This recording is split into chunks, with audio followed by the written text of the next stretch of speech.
Olá pessoal, tudo bom com vocês? Sejam bem-vindos mais uma vez aqui no canal. Eu sou a missionária Paula, psicanalista.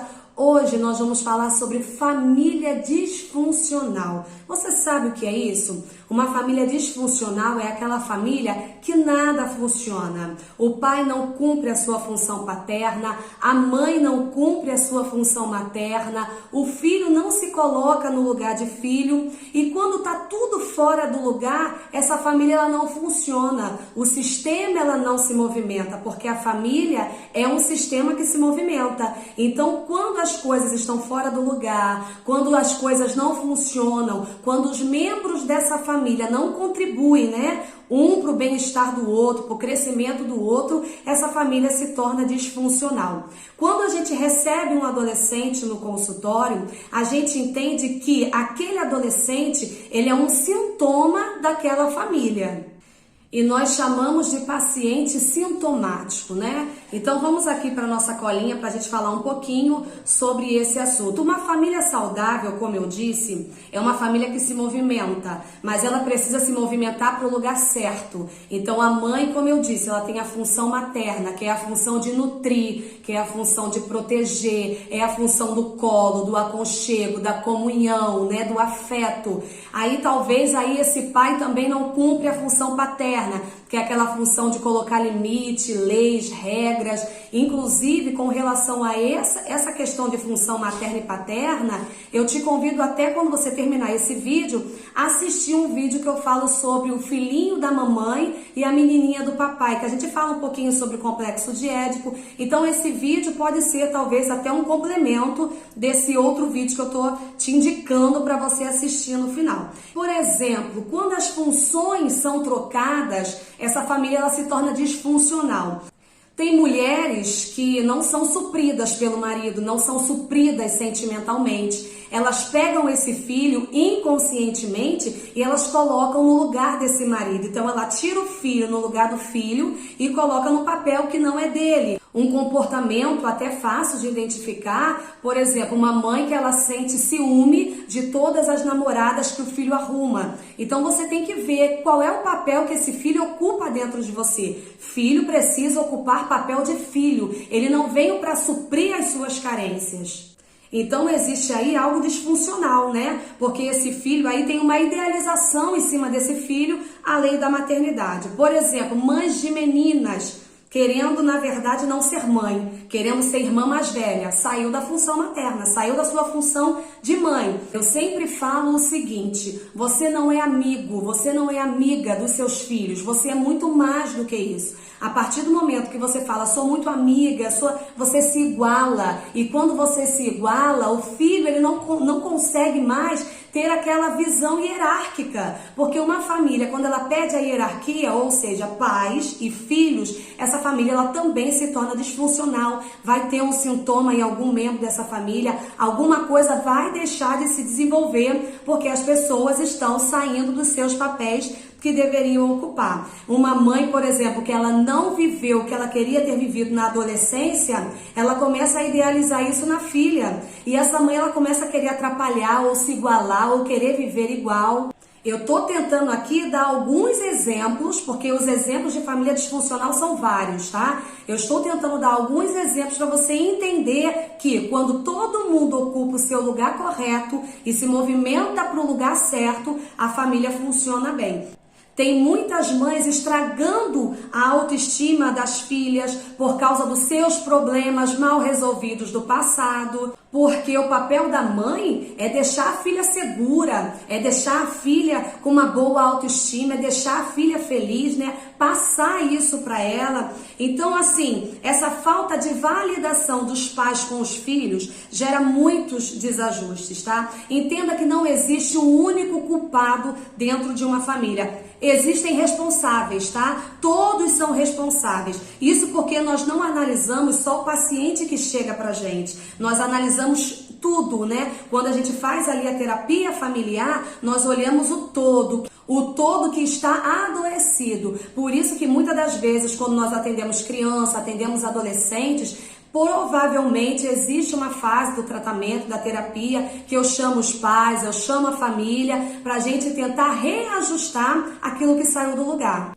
Lembrando que até aos 12 anos a educação ela é restritiva, são os pais que decidem, não pode ir, não vai, né? Pode ir, ok, tá liberado, tá, não tá liberado, não está. Até 12 anos. A partir disso, entra numa educação supervisionada, porque a criança ela entra ali numa fase de transição da adolescência, que é adolescer, que vem de adoecer, é uma fase complicada, mas a criança ali já está pegando ali uma certa responsabilidade, uma certa autonomia, e os pais devem deixar que eles consigam resolver alguns problemas sozinhos, mas sempre ali na supervisão, tá bom? Então, assim, a partir dos 12, né, até os 25 é considerada adolescência para a ciência. E esse desenvolvimento psicológico, né, de ter uma certa autonomia, é muito saudável nessa fase, tá bom? A função materna e a função paterna é extremamente importante para o desenvolvimento psicológico e emocional dos filhos. E também é através do relacionamento com os pais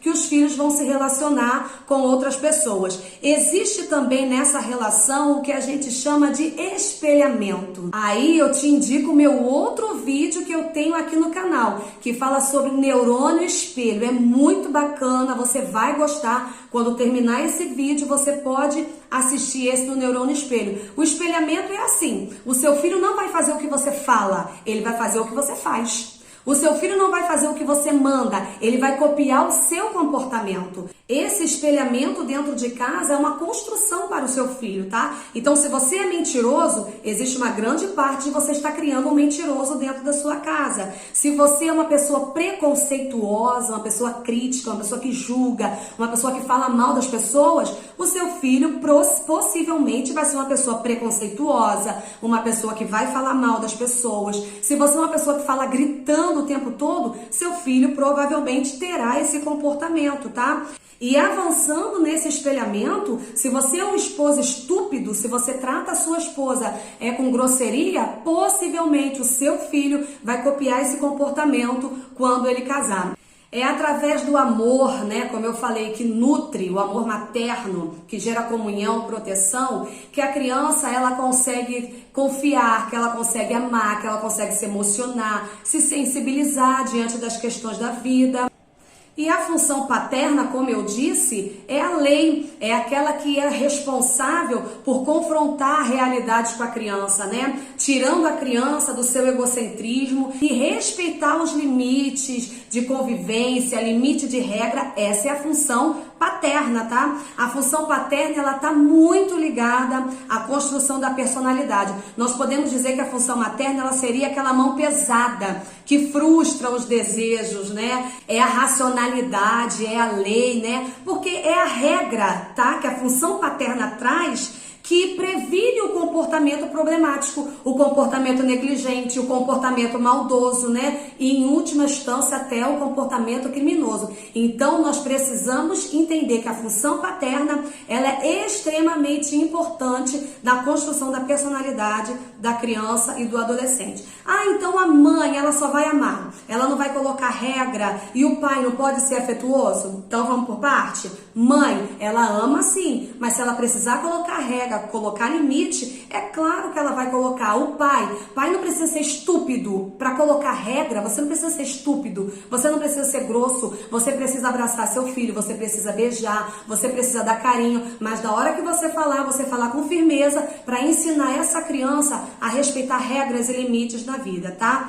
A gente pode dizer que a voz materna é uma voz mais aconchegante, é uma voz mais emocional. E a voz paterna é uma voz mais punitiva. É através do pai que se estabelece o superego, né? Ou seja, para uma criança crescer saudável, ela precisa ter essa balança bem equilibrada, tá bom? Quando falta o carinho ou quando falta o limite necessário, as disfunções tendem a aparecer na forma de problemas evidentes já na infância e mais na frente, é claro, na adolescência. Então, uma família que funciona, ela tem o carinho e o limite na medida certa. O problema é que muitas pessoas querem ter filhos, mas muitos não querem ser pais. Filho exige dedicação, exige tempo e exige paciência.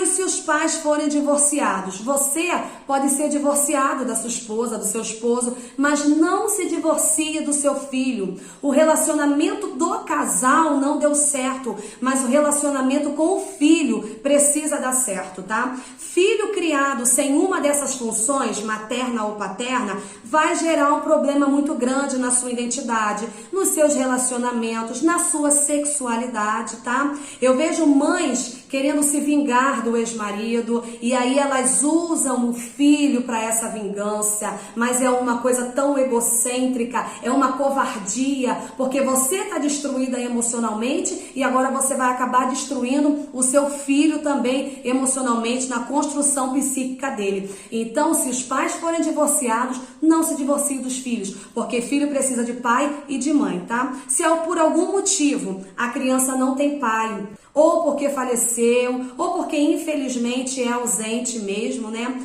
É extremamente necessário que uma outra pessoa faça a função da paternidade, tá bom? Faça essa função paterna. Uma pessoa que seja confiável, um avô, um tio. E ao contrário também, a mãe é falecida ou por algum motivo não tem a presença dessa mãe, que uma avó, uma tia... Faça essa função materna, essa função de nutrir, né, que é tão importante também na construção psíquica. Porque assim, de alguma forma, essa família ela precisa funcionar. Todos os membros de uma família precisam se desenvolver emocionalmente, fisicamente, intelectualmente. Quando isso não acontece com essa família, já viu aquela família que ela não sai do lugar? Ela tenta, mas ela não sai do lugar, nada acontece, ninguém se desenvolve em área nenhuma da vida. Isso é uma família disfuncional. Precisa ver aonde está o problema, aonde o problema começou. Às vezes os pais tiveram uma infância muito difícil, uma infância que não foi saudável emocionalmente e infelizmente esses pais cometem os mesmos erros com os filhos, com a família que tem atual. E vai repetindo ali o mesmo mal com os filhos. Então o que acontece? O sistema fica paralisado, a família fica paralisada.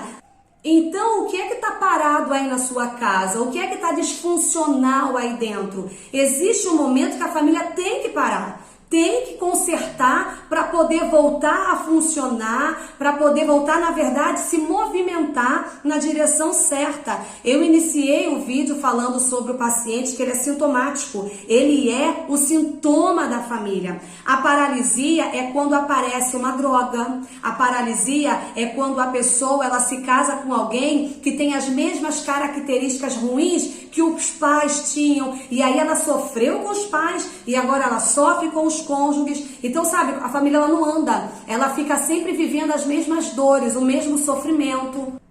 Por exemplo, eu tenho pacientes que tinham pai alcoólatra e casaram com pessoas alcoólatras, porque existe uma identificação, uma retroalimentação dessa infância. E aí a casa continua naquele sistema. A sua família lá atrás não funcionou e agora na família que você tem atual, que você está construindo, a sua família também não funciona, porque ela fica paralisada num sistema. Um rapaz que teve uma mãe muito braba, muito agressiva, e ele vai lá e casa também com uma pessoa que ela é braba, ela é agressiva. A família dele não funcionou e mais uma vez, né, continua sem funcionar. E aí a gente precisa o quê? Tratar essas questões familiares. Nós precisamos encontrar a raiz do problema.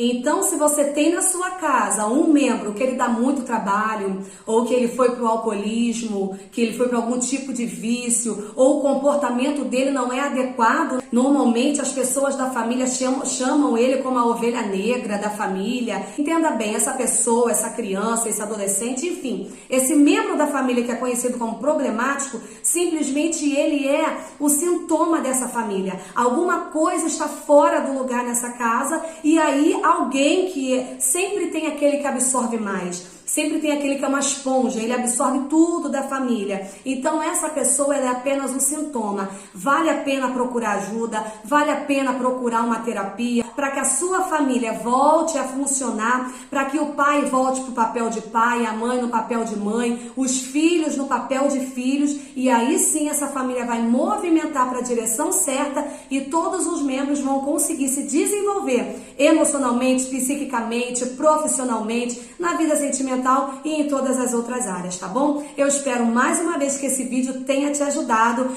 Se você ainda não é inscrito no canal, se inscreva, compartilhe, deixe seu comentário. Muito obrigada por você ter ficado comigo até aqui e até o próximo vídeo.